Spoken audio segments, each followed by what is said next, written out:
A lot of the times when we begin a project, foremost is what is available.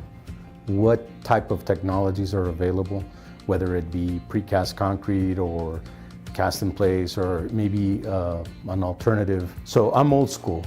I used to look up the catalogs for material availability, but with the advent of the internet, I mean, we're able to research a lot more products, a lot faster too, because then we go specifically to the details that we need. We need compressive strength, we need reinforcement, we need cost.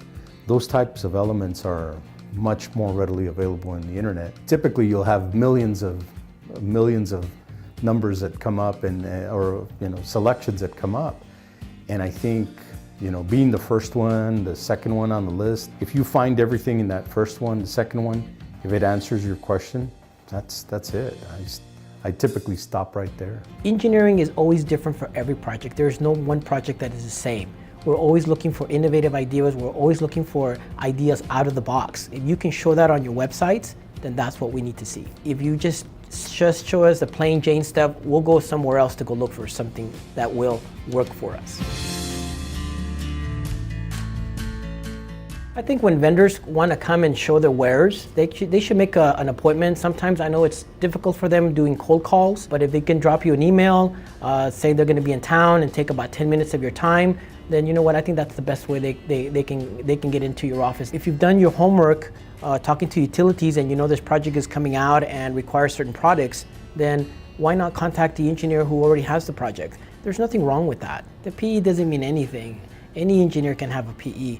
It's how you're going to apply that product to your project. An ideal interaction with materials providers, getting a phone call from them, and saying, hey, how are you? How's everything going? It's a relationship, business is a relationship. It's not calling to see, when you need something. It's a matter of having that relationship with the provider always. If a vendor is willing to take the time and effort to call us, to show us his wares, to show us his sheets, more power to him.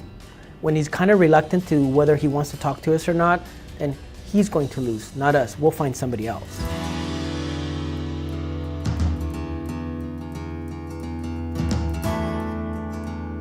It does take years to develop a trust between vendors and engineers. But the whole idea is that the engineer along with the vendor must trust each other. When there is no trust, then there is no communication. I mean, it takes years to form a relationship, and you can lose the customer within seconds when things go wrong. To develop a relationship with, let's say, a new precaster in town, I would have to, first of all, see their facilities. A typical lunch and seminar type of format is great, and multiple times, because every time that you come, you're looking for something different. We will have a friendly relationship right up, but I think it's important that we develop that working relationship with some time. It's going to take some time, because especially if we're already working with somebody, I think it's going to require some time. Let me tell you a little story. I had a vendor who would show me his spec card out of all the products he had. And at one point, I was requesting a product that he did not have. He took me to his competitor, which is kind of odd because you would want to sell your product first before your competitor's product. But he told me, if my product can't do the job that you want it to do, then it's not worth selling my product to you. It's best that I give you my competitor. Well, guess what? I've earned his trust. And anything that I was looking for very specifically, he either had it or didn't have, and if he didn't have it, he would tell me who had it. That's a lot of trust. I mean, he is willing to go the extra mile for me to tell me where I should be able to get it, even though his product doesn't meet my specs or he doesn't even sell that product itself.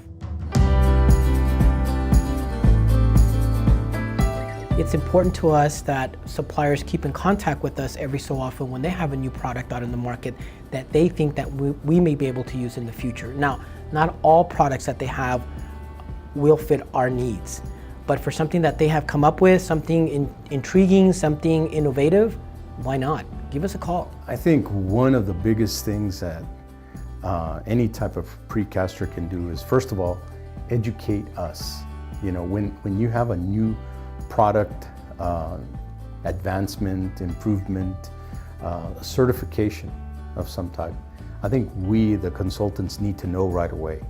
So I think that direct communication is important. I think in school I learned that the only dumb question was the one that was not asked. And a lot of the times I think manufacturers and engineers don't communicate on the same level because there seems to be an intimidation of what we learned in school versus what they do in the field. And I think that's why it's such a perfect partnership when a manufacturer basically takes in an engineer kind of under their wings to educate them as to what the actual process is. And at the same time, a lot of the engineers can reconnect back and say, we know this. Oh yeah, in school we studied this type of theory.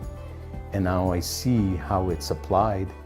And it really strengthens, I think, the success of the project by that partnership.